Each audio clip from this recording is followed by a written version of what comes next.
بزرگوں نے ایک واقعہ لکھا ہے کہ ایک شخص حج پر گیا اور بہت سارا مال لے گیا اور بڑا طاقتور آدمی تھا۔ وہ اسی میں نے بد نیتی کے ساتھ مال وغیرہ بہت لے گیا کہ وہاں مختلف قسم کے دنیا کے لوگ آتے ہیں اور ان کے سامنے میرا روب ہوگا کہ میں کتنا مالدار آدمی ہوں۔ ایک کوئی حسین عورت تھی، اسی کے اوپر جیسے نظر پڑی تو اس کی طرف ہاتھ بڑھایا پکڑنے کے لیے، ہاتھ لگانے کے لیے۔ اس عورت نے بولا کہ اللہ تجھے ہاتھ کو ناکارہ بنائے اور تیرے مال کو تباہ کرے۔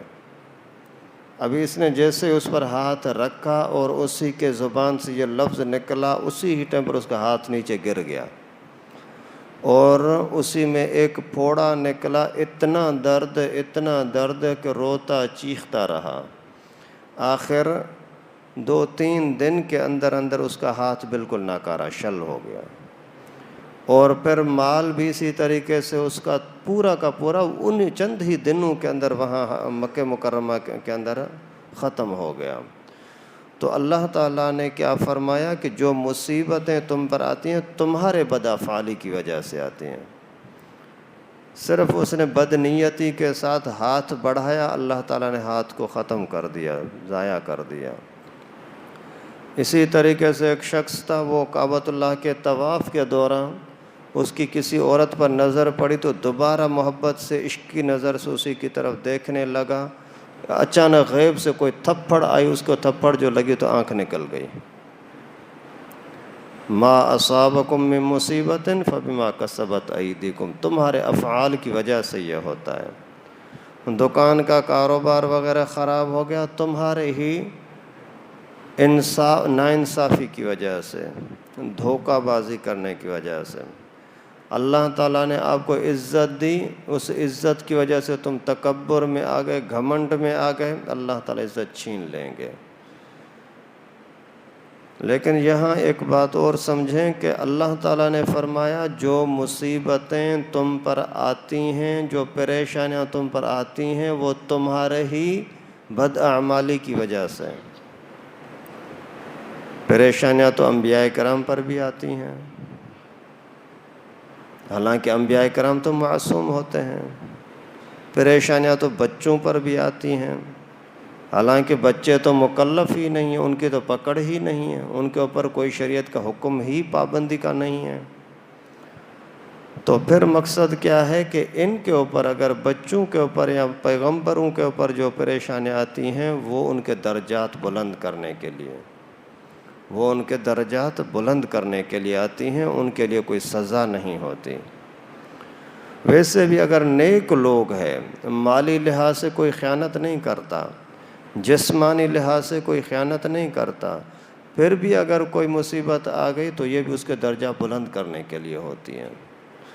اور ویسے علماء نے لکھا ہے کہ اس کے اندر فرق تھوڑا سا یہ ہوتا ہے کہ اگر کسی پریشانی کے بعد اس کی توجہ اگر اللہ کی طرف ہوئی اور توبہ کی طرف ہوئی، سمجھو کہ درجات بلند کرنے کے لیے، اور اگر اس کی توجہ دنیا کے اسباب کی طرف ہو گئی، یار میرا دکان جو ہے یہ کام ابھی صحیح نہیں چل رہا اس دوسری دکان کی وجہ سے، میرے بھائی نے میرے گھر میں کوئی تعویذ بھیجے ہوں گے، اس طریقے سے لوگوں کی طرف، دنیا کی طرف توجہ گئی، اللہ کی طرف توجہ نہیں ہوئی، سمجھو کہ یہ اللہ کی طرف سے پکڑ ہے۔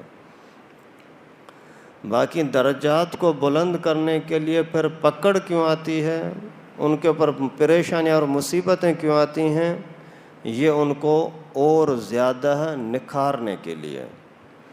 جیسے انبیاء کرام کو اللہ تعالیٰ نے بکریاں چروائی ہیں، پیغمبر کریم صلی اللہ علیہ وسلم کا فرمان ہے کوئی نبی ایسا نہیں گزرا مگر اس نے بکریاں چرائی ہیں، اس لیے کہ بکریاں عجیب قسم کی مخلوق ہے، ایسے بھاگتی ہیں، ایسے تنگ کرتی ہیں، کوئی کہاں، ہر ایک کو پکڑنا سنبھالنا بہت مشکل کام ہے۔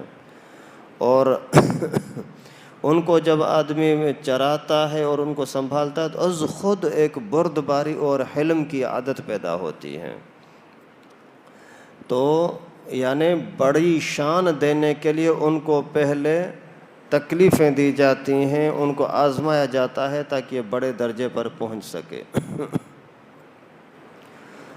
جیسے دنیا کے اعتبار سے کپڑے کو چمکدار بنانے کے لیے، خوبصورت بنانے کے لیے اسی کو رگڑ رگڑ کر کے صابن سے، سرف سے، کیمیکل سے اس کا میل نکالتے ہیں تو پھر وہ خوبصورت بن جاتا ہے۔